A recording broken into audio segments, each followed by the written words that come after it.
Now, as is tradition, the president of Red Eye will deliver a State of the Show address. Ambassador, you have the floor. Mr. Gutfeld, Mr. Schulz, Mr. Levy, distinguished guests, and my loyal Red Eye viewers. A short time ago, I was declared the president of Red Eye. It's the single greatest thing to ever happen to this nightly train wreck. For the first time in 6 years, Red Eye has a clear vision of what it needs to be successful. Me. I'm happy to report that Red Eye host Greg Gutfeld has taken my advice to stop taking prescription pills before each show. I believe this course of action will help him finally to be able to correctly pronounce difficult words like Monte Teo, irreconcilable, and the. Meanwhile, Red Eye's sidekick Bill Schulz is as pointless as ever. I've recommended he be replaced with a muskrat or a raccoon. What's important is that they don't bite the other guests. Red Eye Ombudsman, TV's Andy Levy, remains faithfully devoted to whatever it is he does on this show. Frankly, when he speaks, I tend to tune him out because, let's face it, not only am I the president of Red Eye, I'm a former UN ambassador, and he's just some guy. And I'd like to address Red Eye's countless pet correspondents. The state of adorable animal videos has never been stronger. While cats continue to dominate, dogs have made a tremendous showing in recent months, especially corgis. And I expect that slow lorises and baby sloths will keep the cute factor at an all-time high. Finally, I'd like to address any concerns viewers may have about what is often referred to as the leg chair. First, I assure you, devoted viewer, that the leg chair has never been leggier. Second, and I can't emphasize this enough, it is not called the leg chair. So please, when referring to the leg chair, don't call it the leg chair. Thank you, and may God bless Red Eye. Well, that was an incredibly powerful State of the Union, Ambassador. It was disturbing, delightful, delicious, like your mustache. Hemmer, thoughts? Wonderful. Yes? I am honored to be here for your first night accepting this prestigious honor as president of Red Eye. Well, so well delivered. I mean, I would have thought that you've been reading off a teleprompter all your life. Well, I was worried when I heard that President Obama had taken my teleprompters to Israel with him, but we made it. We made it okay. It is. Remi, how do you feel? Were you moved? I was moved almost to tears. I thought it was a beautiful, beautiful statement. You know, I actually attended the State of the Union address 2 years ago, and this rivaled the president's State of the Union. Wow. The State of the Show was quite impressive. I would say this is better. Yeah. And she says that from the leg chair. Yeah. Oh, sorry. It's not the leg chair. Did you not listen? Bill, this will be the closest you ever get to greatness. I have a couple quick points to make. One, raccoons have been known to carry rabies, and I do not have rabies. I can't emphasize that enough. And I'm also glad that Remi was able to use this opportunity to tell everyone that she went to the State of the Union.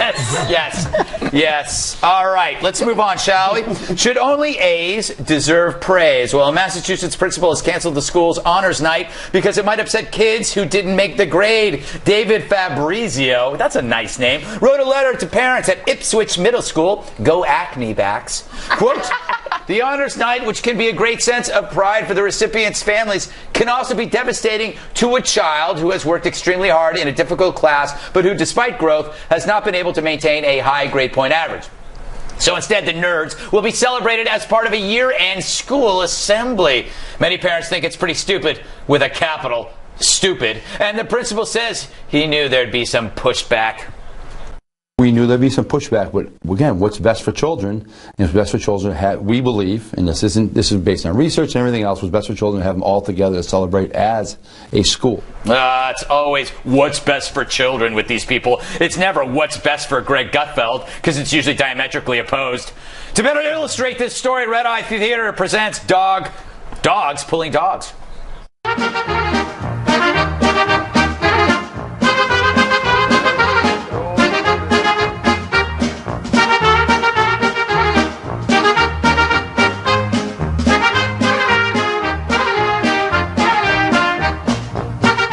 Yeah, without the Mexican music, that wouldn't have been a great video. No. Well done, whoever put that thing together. Hammer, I go to you. Yeah. Is there any way to defend the principal's decision here? Isn't this why the United States is falling behind Florida? Or Luxembourg. And I used to live in Luxembourg, and let me tell you. That was a jab at you. Was that a jab at Remi? The dog? No, at Remi. Oh, no. I was just sharing with the table here. Guys, I got to tell you, man. I missed it. You can take your honors ribbons and keep them. Mm-hmm. I mean, if you were a student, would you be honored that way? Yeah. Would your parent? I just think the incentive for all of us. Yeah. You know, when that's ripped out of your life, you're only going to achieve so much. Right on. Yeah, just hang out, sit at home, and cry like I did most of my life. Ambassador, are we doomed? The Chinese have won. Should we just hand the country over to them? Well, pretty much. You know, when Jim Baker was Ronald Reagan's chief of staff getting ready for Reagan's famous trip to China, somebody asked Baker, had he ever been to a communist country? And he paused and he said, yeah, I've been to Massachusetts. So this is another example of it. This is ridiculous. How do you compete with that? I mean, this guy is like, you know. Hey, his head's getting big enough as president of Red Eye. He's just going to stop talking to any of us. Remi, you hate children unless they've committed a horrible crime, so that then you can get them acquitted and make a lot of money. So you're probably on the principal's side, right? I told you not to tell anyone about that children thing. Look, this is nuts. I'm going to agree with them. This is, as my father would say, stupid nonsense. Children need to learn about life, and they need to learn it from an early age. This is not real life. If you succeed, if you work hard and you do well, you're going to be rewarded. If you don't reach that certain level to get the honors, you're not going to be rewarded. It's not a dig at these other children. I think it's a lame attempt to be fair, but what they're really doing is a disservice to the students. Bill, a story about honor students couldn't be less relevant to you, could it? That's why I love this story. You guys have overlooked one very big upside. Yeah. Very big. No more bumper stickers. No more of those annoying, isn't my kid great bumper stickers. My dad didn't have a bumper sticker for me because I wasn't an honor student. My brother wasn't an honor student. My other brother wasn't an honor student. And he was the one that did wear a helmet. So what my dad did do is he bought bumper stickers that said honk if you're horny. And he put them all over our car. It was awesome. Way better than the other kind. You know, the worst thing you could be, though, in our society is judgmental, because judgmental now translates into being mean, which in a way is then insulting to kids, it's insulting to minorities and to women to assume that expecting to perform well is somehow, I don't know, expecting too much. That's the real moral here. Did this guy think that the parents were going to be like, hey man, great idea. That's what we'll do. We'll just make the entire playing field level. Maybe the parents wanted one less event to go to every year for their children. I don't know. I heard there's a lot of these events, but competition is a healthy thing. When did it become a four-letter word to compete in something? Competition has never been a four-letter word, Remi. Counts, for God's sake. All right. She's a lawyer. I guess there's the only no thing she can count is dollar bills. Yes. All right. Or someone that looks kind of like a lady. Yes. Don't be picky. Right. We're going to close things out with the post-game wrap-up from TV's Andy Levy, a jerk.